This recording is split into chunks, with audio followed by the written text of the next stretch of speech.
Good afternoon and welcome to the Weekly Livestock Market Update. I'm Brownfield anchor reporter Tom Stever. Joining us from the University of Missouri, livestock economist Scott Brown. Welcome back, Scott. Good afternoon, Tom. Good to be back. Well, I guess it is, and we missed last week. I was out of town, and you were not able to be with us, and so it's good to have you back. This hog market actually got a little bit softer, the cash market at least. Yes, it did, Tom. When you look at cash hogs for the week, I would say cash hog market's down about $2. If you look at that nearby lean hog futures contract, however, we got a little strength this week, nearly $3 higher. So a little different movement between cash and futures markets. I guess some good news, when you look at the pork side of this equation, the pork cutout value was up nearly $2, this week. And that was led by both stronger ham and belly prices. So getting some stronger wholesale prices, I think, help us in terms of where those hog prices may go in front of us as well. It leaves us with a pork cutout value now that's about 4.5% above, below where it was a year ago at this time. But at least we're snugging up a little more closely to year ago levels. So I think that's positive for sure. And cash cattle, about flat, not much change there. Yeah, we haven't gotten a lot of movement in cash cattle prices this week. We'll see if anything happens late here. But, we got a lot of freezing precipitation in many parts of cattle country. I think that tended to kind of limit cattle movement this week. So cash cattle prices were flat. If you look at feeder cattle this week, I'd call them steady to two higher. Again, we didn't get a lot of tests, just didn't move that many cattle given how much freezing precipitation we saw in some parts of the country. When you look at future side of things, though, we got some negative news occurring there with nearby feeder cattle futures trading down nearly $4 for the week, and live cattle down about $2.50 for the week. So tough side when you look at what happened on the future side of cattle. However, just like for pork, when we look at the beef side of this equation, the choice beef cutout value gained $7.60 this week. So pretty impressive week in terms of that choice beef cutout value. And you look across the board, ribs, loins, rounds, brisket, we were up in all those primals. We now sit with a choice beef cutout value that's nearly 12% above a year ago at this time. For me, that's some pretty good news for maybe where we can get cattle prices to go as we continue here in 2018.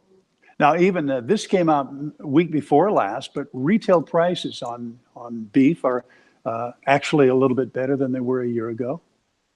Yeah, that's right. We got some information out last week. Ended up with a $5.76 retail choice beef price for January. That's about 10 cents above where we were a year ago at this time. So again, both retail wholesale prices continuing to show some strength. That's all good.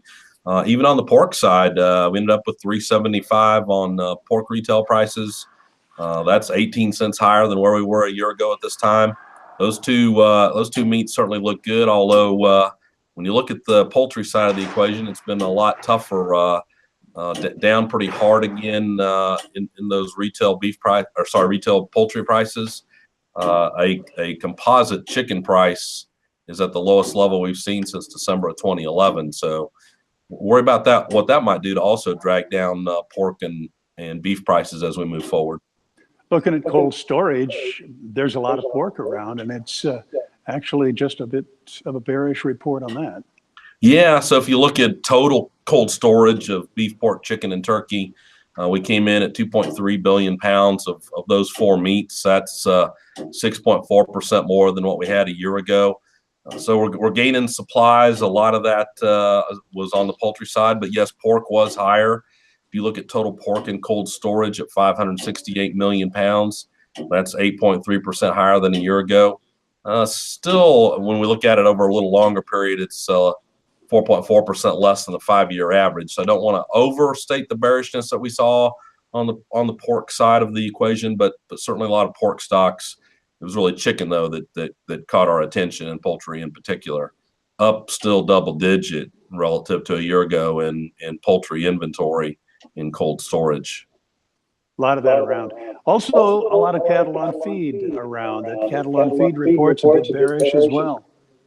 Yeah, Tom, we keep trying to talk about bearish cattle on feed reports here for a few months. And I think for a while we've explained some of that bearishness just by the fact that we knew we pulled a lot of lightweight cattle into the feed yard early with some of the very, very poor wheat pasture we saw in parts of Oklahoma and Texas. Yet we just continue to show more cattle on feed or placed on feed. The one that's a little troubling out of today's report that we got is that cattle placed on feed during January up 4.4%. That's outside the top end of the range. The top end of the pre-report estimate range was 2.9 higher. The average was right at flat. So up 4.4 certainly will get our attention. If you look on cattle on feed as of February 1, we came in 7.9% above a year ago levels. That again also crowded towards the upper end of the pre-report estimate. Just to give us a little perspective here, have to go back to January of 2006 to find another January where we placed more than the 2.068 million head we did in 2018. There we placed almost 2.2 million head. So 12 years it's taken us to find another January like this. Hopefully the demand side continues to stay positive as we talked about earlier and can offset what are going to potentially be larger runs of cattle we get to deal with as we get in the late summer months. I'm sure there's a lot more analysis that goes into this, Scott, but what is this telling us? Just that simply that placement number. What's that telling us about herd building? Well, so I think it tells us a lot. Number one, herds have been building. I still, if I go out and poll producers doing local cattle outlook meetings, I can get almost every producer to raise their hand that they have more cows than they had a year ago at this time. I think I think one of the things we got out of the cattle report back in late January that surprised us was the downward revision that USDA made in the calf crop for 2017. But now when we look at the cattle on feed side of this, it seems to me we continue to find lots of calves to be placed in the feed yard.